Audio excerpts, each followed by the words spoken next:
వెంకటేశ్వర స్వామి ముడుపు అంటే ఏంటి, అది ఎలా కడుతారు, ఈ వీడియోలో తెలుసుకుందాం.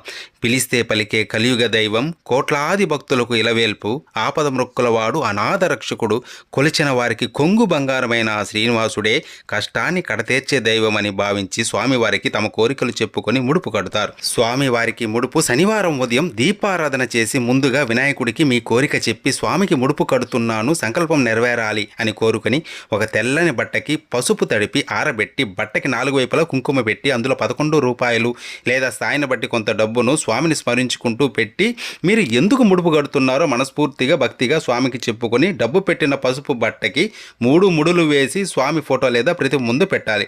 కోరిక తీరాక ముడుపుతో దర్శనానికి వస్తానని ముందే స్వామికి మాట ఇవ్వాలి. స్వామి అష్టోత్తరం గోవిందనామాలు ప్రతిరోజు చదువుకోవాలి. కోరిన కోరిక తీరిన తర్వాత స్వామి దర్శనం చేసుకొని ముడుపుతో పాటు కొద్దిగా వడ్డీని కూడా కలిపి స్వామిని తలుచుకుని ఉండిలో వెయ్యాలి.